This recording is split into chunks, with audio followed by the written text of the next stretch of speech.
pasensya kayo sa ginawa niyong pagpaslang sa Malaking papel ang ginagampanan ng media sa estado at sa paghubog sa opinyon ng publiko sa mga isyong kinakaharap ng bansa. Katunayan, itinuturing ang media bilang pang-apat na kapangyarihan o sangay ng lipunan, kasunod ng ehekutibo, lehislatura at hudikatura. Subalit kaakibat ng mabigat na tungkulin ang sumuong sa panganib. Sabi nga, kapag mamahayag ka, asahan na ang isang paa mo ay nasa hukay na. Sa huling datos mula sa Committee to Protect Journalists, pang-7 ang Pilipinas sa mga pinakadelikadong bansa para sa mga journalists. Dahil dito, nakatatak na sa isip ng mga mamamahayag ang pagtimbang sa katotohanan at pagsasaalang-alang sa magiging reaksyon ng sinumang kanilang kinukwestiyon. Matapang at puno ng prinsipyo. Ganito ilarawan ni Ella ang kanyang amang si Edmund Sistoso, radio commentator sa isang local radio station sa Dumaguete City. Talagang matapang po siya eh. May prinsipyo po yung tatay ko. Kung sino yung pinaniniwalaan niya, doon talaga siya sa tama. Papa ko po, nagtatrabaho lang siya at nagsiservisyo. Kung ano yung totoo, yun yung sinasabi niya. Hindi yun nagbibigay impormasyon sa radyo kung wala yung papers nasa kamay niya. Dahil dito, lubos na lamang kung tingalain ni Ella ang kanyang ama. Katunayan, madalas pa siyang sumama sa programa nito sa radyo.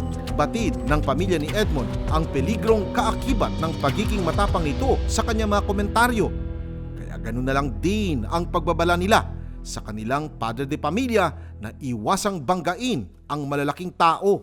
Palagi ko naman siyang sinasabihan pag mag-news na siya at saka binanggit niya yung mga pangalan ng niya. Sabi ko, wag naman ganyan, baka barilin ka. Nagsalita daw siya ng totoo. Sabi ko naman sa kanya, bakit yung bala ba? Namimili ba?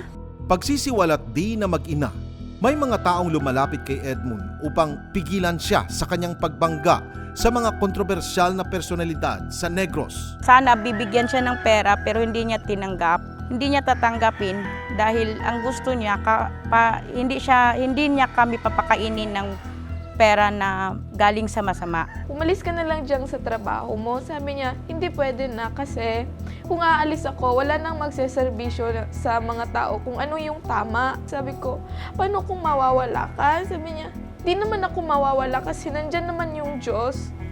Yung Diyos na yung bahala sa akin kung ano man yung gagawin niya. Sa kabila ng mga banta, nagpatuloy si Edmund sa kanyang trabaho. At dahil sa San Jose pa siya nakatira kasama ang kanyang pamilya, pinili niyang mangupahan na lang sa isang boarding house sa Dumaguete City, kung saan naman nakakasama niya ang kanyang panganay na anak. Dahil malayo sa kanyang pamilya, sinisikap ni Edmund na palagiang kumustahin ang kanyang asawa at anak. Kaya naman noong umaga ng April 30, 2018, bisperas ng kanyang unang anibersaryo mula nang pumasok sa pinagtatrabahuang istasyon, tinawagan niya ang kanyang asawa na nooy nasa trabaho. Hindi pa siya nakatapos ng pag-broadcast. Tinawagan niya ako kasi ngayon birthday ko, sabi niya, punta ka na lang dito sa estasyon, kunin mo yung cake. May nagpunta sa akin, sinabihan ako na binaril daw yung asawa ko. Hindi ako naniwala kasi katatapos lang kami nagtawagan eh. Pasado alas 10 ng umaga, pauwi na noon sa boarding house si Edmund matapos ang kanyang morning radio program nang bigla na lamang itong binaril ng isang gunman na lula ng motorsiklo. Agad namang sumugod si Lourdes sa Silliman University Medical Center upang kumpirmahin ang masamang balita. May malay pa siya pero hindi ko siya madlapitan, sir, kasi inano na siya ng mga doktor para operahan siya. Kadili na ko kaya nga, wala siya. Kaya siya mo'y amo ang breadwinner. Unang araw ng Mayo, isang araw ang nakalipas mula ng barilin, tuluyang binawian ng buhay si Edmund. Pumuhos ang pakikiramay mula sa mga kaanak, kaibigan at taga-suporta ng mamamahayag, kasabay ang panawagang hustisya para sa kanya. Kung mayroon mang pinakaapektado sa nangyari, yun ay ang kanyang anak na si Ella. Katempo nang nagpakamatay po yung anak ko dahil gusto niyang sumama na daw siya sa kanyang ama. At Sabi ko naman sa kanya na huwag naman anak dahil nandito pa naman ako. I-fight na lang natin ang justice sa pagkamatay ng iyong ama. Ikaw naman ang nakakaalam kung sino talaga ang salarin. Marami siyang pangarap para sa akin po. Marami kaming mga pangarap na di namin natupad. Marami siyang pangarap sa akin, yung makapagtapos ako. Gusto pa nga niya sana yung nakagraduate ako ng elementary. Sabi pa niya sa akin na magpursige kang mag-aral kasi ako yung sasabay sa'yo sa stage. Tapos nung nangyari yun, wala yung tatay ko. Nakamit ko nga yung mga pinapangarap niya sa akin pero wala siya sa tabi ko. Ang hirap. Mahirap po talaga yung ganun. Hindi na po ako natatakot kasi kung matatakot din ako, kung matakot man ako, hindi ako matakot, papatayin din lang naman nila ako eh. Mas mabuti pang magsalita na lang ako ngayon kaysa di ako magsalita. Kasi kung hindi ako magsasalita, yung mga tao walang alam. Wala na akong pake kung mamatay ako. At least, sinabi ko na sa lahat ng tao kung ano yung nararamdaman ko at alam na nila kung sino yung tinutukoy ko. Unang lumabas sa investigasyon na malapit na kaibigan umano ng biktima ang salarin, bagay na ikinaduda ng pamilya Sistoso. Naniniwala naman si Ella na may kinalaman ang nangyaring panunuhol sa kanyang ama bago naganap ang krimen.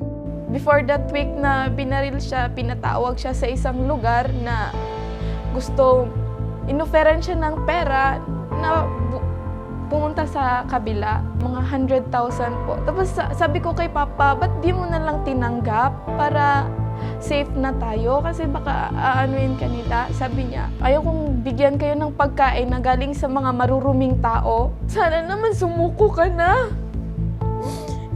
Kinuha mo yung tatay ko ng maaga. Hindi mo alam kung anong pait na nararamdaman namin ngayon. Nagtatrabaho ng marangal yung papa ko, tapos gaganunin niyo lang.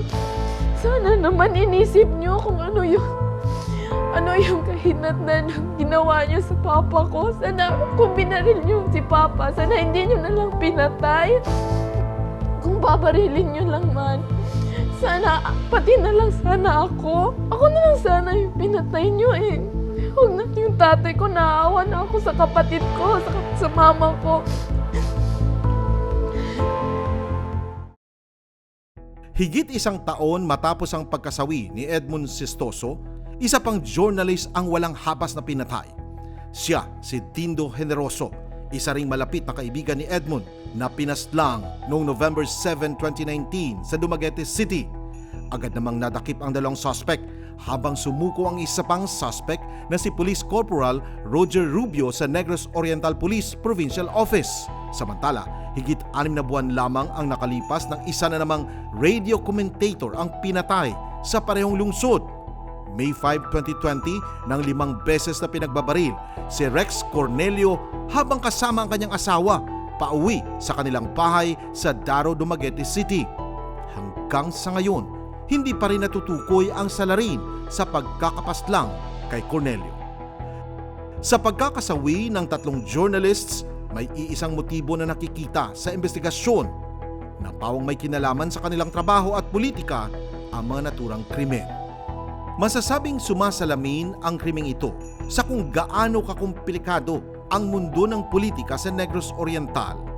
Sa mga nakalipas na taon kasi, sunod-sunod din ang naging pagpatay sa mga local government officials, halimbawa na lamang ang pagkakapaslang sa Nooy Provincial Board Member at tubong Siaton na si Miguel Dungog noong 2019. 2016, he started running for councilor, municipal councilor sa bayan namin, sa Siaton. He won 2016. By August, he ran for presidency for the Philippine Councilors League of Negros Oriental. Nanalo siya. While on his position, nag-run siya for the following election, May 2019, to run for the board member of our district. He started receiving death threats. Nasa Dumaguete siya noon para umaten ang sesyon ng Sangguniang Panlalawigan. Ngunit nagpaalam ito ng maaga para ihatid ang kanyang anak sa ospital. Pinark niya yung sakyanan kasi nandun siya sa ospital kasama ang anak niya para mag-immunize sana. Tapos puno yung parking sa hospital, lumabas siya. On his way back to the hospital, while crossing the street, doon siya pinatay. Dead on the spot si Dungog matapos mabaril sa ulo ng riding in tandem gunman malapit sa Silliman University Medical Center at likod ng Silliman Power Plant. Samantala, giit naman ang magulang ng biktima, kilala niya at ng mga malalapit sa kanyang anak kung sino ang salarin.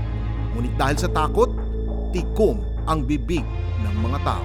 Marami namang natatakot sa kanila. They are afraid to talk because they are known for their wildness. I fear because may apo pa ako. I have to spend more time with her. My son was not given a chance to enjoy fatherhood. Wala na siya ng ama. Lula pa niyang nagmamahal sa kanya, mawawala pa. So I have to protect my life. Para sa alkalde ng Seattle na si Fritz Diaz, nakapanghihinayang na maagang nawala ang kaibigan nito na may maganda sanang hinaharap sa politika dahil sa angking dedikasyon nito. Nanghinayang ako for his life because he's a good father. And second thing is, as a politician, I know that if nanalo yon as a board member, I know malaki this election, baka iba na yung tinakbuhan niya. Maging sa labas ng Dumaguete City, naging laman din ng balita ang pagkakapaslang ng iba pang government officials gaya sa Bayawan City. Noong February 18, 2020, nang tambangan ang isang councilor ng syudad na si Alex Tizon, isang retired police inspector at dating chief of police ng Bayawan City.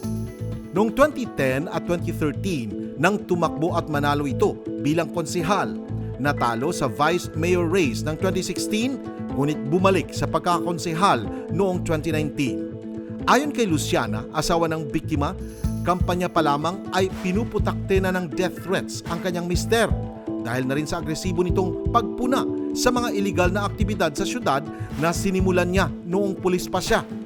Nang manalo muli bilang konsehal, lalo pang lumala ang mga natatanggap nitong pambabanta. February 18, 2020, may nagpunta sa bahay namin, 7 o'clock. Nagsabi, may meeting daw sa Iglesia ni Cristo. Pagdating niya doon sa Iglesia ni Cristo Church, wala namang tao. Pumalik siya sa bahay. Pagdating niya sa bahay, kumain siya. Parang galit. Galit na galit. Naghanap siya ng tambal, ang medicine. Yung parang, hindi naman niya maintenance, pero yun ang hinanap niya. Sabi ko wala. Sabi niya sa akin, magbili tayo ng tambal. So ako, sabi ko, ay mamaya na. O, hindi ko alam, nag-ano siya, nag-alis. Mayroon namanong tumawag sa kanyang mister, kaya rin umalis uli ito ng bahay. Sabi naman ng kanilang kasambahay, saktong pagkaalis nito, may naghanap daw sa konsehal. Yung tao na nakatambay sa bahay, sinundan siya, malapit na sa angin. Tapos doon binaril siya. Patay na nang madatnan si Councilor Tizon habang lula ng pulang SUV sa barangay Villarreal, Bayawan City. 3 ang naakusahan sa krimen, isa rito ang nadakip na, isa ang naabsuelto, habang ang isa ay patuloy pa rin pinaghahanap. Bagamat patuloy pa rin ang investigasyon sa kaso, naninindigan ang pamilya Tizon na kilala nila ang utak sa likod na pagpapapatay sa kanilang ama. Lalo na't noong September 2019, nagawang sumangguni sa 888 hotline ng napatay na konsehal. Paglalahad ni Aiza, anak ng biktima, tahasan ang pagtutol ng kanyang ama sa mga iligal na gawain sa syudad, gaya ng illegal gambling, na isang manong dahilan kaya pinag-initan ang kanilang ama. My papa is, talaga siya sa law. He lives with the law and a good policeman before. Kaya ini-implement niya talaga kung ano ang yung nasa batas. Yung mga politiko na hindi nagsiservisyo ng tama, they should not have a place in the government. Matapang manghumarap sa amin ang mag-inang Tizon, di nila maisantabi ang takot. Lalo't hanggang ngayon, pinili nilang sa Bayawan pa rin manirahan. Bago pa man maganap ang nangyari kay Councilor Tizon, una nang pinatay si Geraldo Lopez, na kaalyado ni Tizon at tumakbo ring councilor sa Bayawan City noong July 2019. Sa kabila ng pangamba na gawang maiparating ng mga kaanak ng biktima sa Pangulo ang nangyari sa kani-kanilang padre de pamilya. Kung hindi kami lumapit sa Malacanang po, nanghingi ng tulong kay Presidente Duterte, doon ko lang po nalaman na pumatay pala sa asawa ko yung suspect, binatay na rin po. Isa rin sa binaril doon lang din sa barangay namin. I'm scared, pero if hindi kami haharap, if we will not speak out, who else will? Kami ang biktima. No one will speak for us. So dapat hindi na kami matatakot, and the president is with us. Tinututukan na ng presidente yung political killings here in Negros Oriental. And he even said whatever happens to these victims, someone will be responsible. Maging ang katabing bayan ng Bayawan City na Santa Catalina, hindi rin nakalusot sa pagpatay sa mga opisyal ng gobyerno. Pinakahuli ay ang kay Rod Anthony Melodia na konsehal ng naturang bayan na binaril at pinatay noong January 10, 2021. Humarap sa amin ang kapatid nitong si Ruben, ngunit mababaka sa kanya ang takot, lalo't sa pagkawala ng kanyang kapatid ay mag-isa na lamang siya sa buhay. Para sa akin, ayaw ko talaga baka mabaril din ako, sir. Hindi naman ako masyado nag-anturo kung sino ang pumatay sa kapatid ko. Ang sa akin lang, justice lang talaga. Isa pang opisyal na napatay sa Santa Catalina ay si Leonardo Magarsemio, na kapitan sa isang barangay sa naturang bayan. December 26, anang mga alas 6, na ay gasigi og sunod-sunod sa amua, kanang nag-alaw-alaw sa akong bana ba. Dason pagka alas 6:30, gipusil siya. Pag pusil sa akong bana, bulagta diha, igura taong nakaluhod, giduol na ko og gihalong. Dayon, pag dagan sa nagpusil, gigukod sa akong anak. Tungod nga ang ako ang gidudusuhan gud sir. Kuan jud politiko gyud. Noong nakarang taon naman nang pinatay ang ama ni Sherwin na si Virgilio Janco, o mas kilala bilang Beo, isang government employee na resident ng Barangay Kawitan, Santa Catalina. Nagsisilbi rin si Beyok bilang lay minister ng simbahan. Ayon sa anak nito, ang pagkakaipit sa politika ang maaring naging mitsa kung bakit napag-initan si Virgilio. Binigyan lang si Papa ng 1 to 2 months na lumipat. Sabi ng tatay ko, salamat na lang sa imbitasyon.